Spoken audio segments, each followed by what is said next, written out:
Ifá y Ocha es lo mismo. De hecho, muchas personas yoruba, tú le preguntas qué religión es la que practican y te dice Ocha Ifá. Que Ocha y Ifá está vinculado. Se plantea que existen 401 orishas. Entre estos hay 17 irumoles, que son los orishas, los irumoles, los originales que bajaron a la tierra. Y el resto son orishas. Es decir, que todo se conforma el panteón yoruba, como se le llama aquí en Occidente, ¿no? Es decir, que es lo mismo. De hecho, todos los orishas se rigen por Ifá.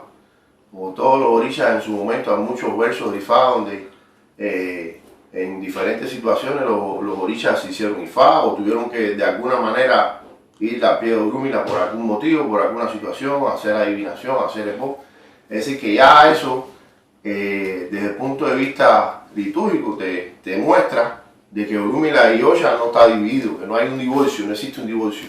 Ahora, el divorcio sí puede existir dentro de los hombres en la tierra. Porque hay hombres, seres humanos que han querido dividir lo que es Ifá de lo que es Ocha. Te pudiera hacer una anécdota con respecto a ese tema, inclusive allá mismo en Nigeria, por los años 1930 y pico, hubo un movimiento que se le llamó Iyo Orúmila.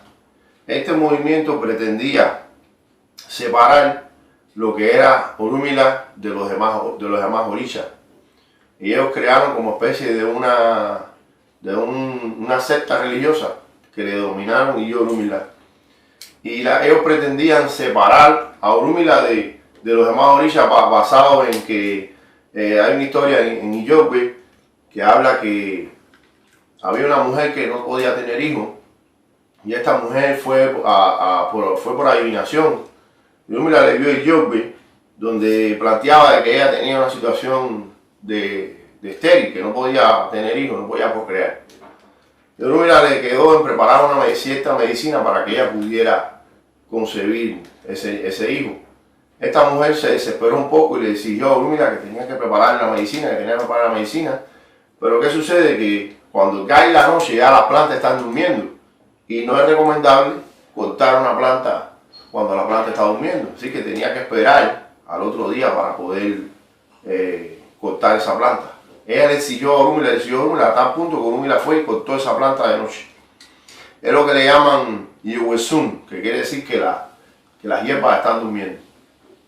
Resume que cuando Orúmila le prepara la medicina, esta mujer se queda embarazada y cuando pare decide ponerle el nombre, dándole de cierta manera, tú sabes, el lugar a que Orúmila cortó esa hierba y le puso el nombre de Yewesun. Yewesun quiere decir que las plantas están durmiendo. ¿Qué pasó? Que basado en esa historia, ellos clasificaron ese nombre, lo subdividieron y llegaron a la conclusión que Yewesun quiere decir Jesús. Y entonces, como esta era una religión, esta secta religiosa estaba también permeada de cierta manera por el cristianismo, ellos plantean de que Orúmila, para la religión yoruba, viene siendo el Mesías, lo que sería Jesucristo para la religión cristiana. Esto dio al traste de que se formó un escándalo ahí tremendo, porque al querer dividir esta religión se formó, tú sabes, hubo su percance ahí. Inclusive tuvo que meterse la UNESCO con respecto a ese tipo de cosas para poder determinar que no se le iba a dar la autorización a ellos de crear su propia iglesia como tal, ¿no? ¿Qué te quiere decir esto?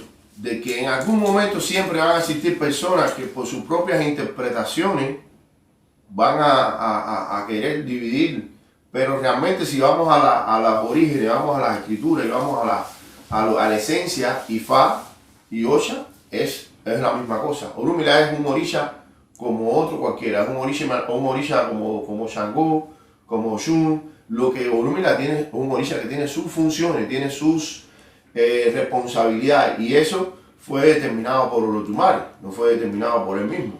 Dice que Orúmila es el Erin Queen, es el testigo de la creación. Y ve que Olodumare es el representante de Olodumare en la tierra. tú crees, Llanos, que un babalao que no tenga su oricha asentado o coronado pueda participar en las ceremonias de iniciación de la ocha? Absolutamente. Para nadie es secreto que un babalao entra al cuarto de Ifá, al Bodu, con pelo y sale calvo. Es quiere decir que algo le hicieron en la cabeza. Aparte de eso, si nos remitimos de nuevo a muchos versos de Ifá donde catalogan a Orúmila como el orisha máximo dentro de la religión, entonces como si un babalao es un sacerdote de Orúmila, es un representante de Orúmila en la tierra, cuando Orúmila fue el testigo de la creación de todos los seres humanos, entonces cómo vamos a vetar a un sacerdote de poder entrar a un cuarto de santo. Es imposible. Eso se practica. Tú lo puedes prohibir en tu casa. En tu casa tú estás haciendo una actividad y a ti tú eres responsable o tú puedes tomar la decisión quién entra en tu casa o quién no entra.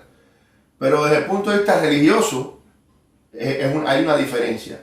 No está vetado ante los tumares que un babalao no pueda participar de una ceremonia ocha, inclusive no teniendo ese orisha asentado. ¿Y puedes hablarnos un poco sobre la parte ya de documentos en cuanto a los Otum de Ifá donde está avalado esto, para que la gente que no lo conoce lo conozca? Bueno, mira, hay mucha en Ifá, todo, absolutamente todo, no está registrado en un Otum de Ifá. O sea, hay cosas que suceden en Ifá que no realmente responden acuérdate que, o puede que en el pasado pueda que existiera, pero recuerda que esta religión es una religión muy antigua.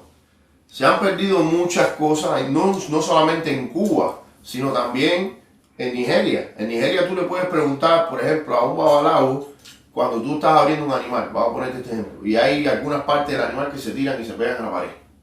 ¿Eso en qué signo está? Ellos lo hacen también, pero nadie te dice que eso está en tal signo. Es decir, pero si nos remitimos a Odu Ifá como tal, podemos ver que en Iretemei, en Oshemei, en Gonzalo Forbeo, habla acontecimientos que tienen que ver, por ejemplo, con la barbería, con pelarle el pelo a la persona, con ponerle, tú sabes, la corona de Ifá o en el santo, situaciones que ocurren dentro del cuarto de Ifá, en el cuarto de santo que responden a un Odu Ifá.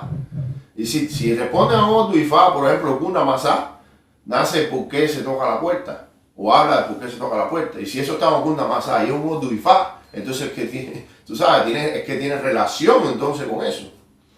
Este problema de que si tiene santo o no lo tiene es una cuestión que es más de Occidente. Porque si nos remitimos a Cuba, a los tiempos antiguos, la mayoría de los babalaos no tenían santo hecho. E inclusive te digo algo, yo vengo de una casa religiosa donde se exige que todos los babalaos tienen que tener santo hecho. Pero sin embargo, el padrino, por ejemplo, de Pillo Cárdenas, no tenía santo hecho, era Arturo Peña. Y Tino Tupacaquino no lo tenía, y una serie de babalaos de Cuba, de los tiempos de más antiguos, tampoco lo tuvieron. Pero eso no los dividía de que pudieran ellos participar en algún tipo de ceremonia, porque inclusive eran conocedores de esos secretos. En Nigeria sucede lo mismo. En Nigeria un babalao no tiene obligación de tener santo hecho, porque precisamente él va a ser un sacerdote de Orúmila. Es querer decir que hay una diferencia en cuanto a la práctica, que en Cuba mismo también. En Cuba hay ramas o casas que exigen, por una cuestión ya de tradición, que esta persona tiene que tener santo hecho. Hay una diferencia en lo que es la parte religiosa y la costumbre religiosa. ¿Sí? La costumbre no puede ocupar el lugar de lo que responde a la cuestión religiosa como tal, de qué se debe hacer o no se debe hacer. E inclusive, si nos remitimos a muchas escrituras de Ifá, de Otum de Ifá, hay muchos Otum de Ifá que plantean que la persona puede ser babalao sin necesidad de tener lo que le llamamos en Occidente ocha coronado o aldosum de ese orisha, es decir, iniciarse en determinado orisha. En Nigeria hay lugares donde su familia tiene una tradición muy larga de X orisha y ellos le hacen ese orisha, pero eso no quita de que el babalao no tenga que tenerlo. Eso depende. Acuérdate que esta religión es individual y lo que es para ti no es para aquel. Hay muchos Ordu Ifá que te pueden decir que esta persona tiene que iniciarse en Changó primero, por ejemplo, y que X persona tiene que pasar por un proceso de iniciación X, y hay otras personas que plantean otra cosa de acuerdo al signo que sale. Ahora, esto también tiene que ver con el desconocimiento de por qué un babalao se inicia en Ifá. Es decir, habría que entonces entrar ya en temas un poco más, ¿cómo decirte? De cierta manera, en Occidente eso es un poco más secreto. De por qué una persona, cuál es el motivo por qué una persona se hace Ifá. Si una persona se hace Ifá, porque esa persona está buscando una identidad religiosa. ¿Me entiendes? Entonces, ahí es donde tú puedes ver que a veces, si un babalao tiene, por ejemplo, santo hecho, y tiene sus guitases de santo, tiene sus ordun de Changó, de Yemayá, de Ochun, qué sé yo, entonces cuando esa persona llega a Ifá, Ifá le da un signo, entonces se crea de cierta manera una contradicción, porque ¿por cuál signo te vas a ir? ¿Por el de Changó que tienes en tu cabeza? ¿O porque o por el ordun que Ifá te dio? ¿Me entiendes? Entonces a veces ahí hay una... el babalao a veces no sabe cómo llevar eso, porque entonces a Changó no lo quiere dejar, porque tiene 40 años hecho Changó, no lo quiere dejar, entonces piensa que Changó, que si hace otra cosa, Changó se va a poner bravo. Es decir, que es difícil que un babalao lleve de una manera armónica, ¿me entiendes? El asunto.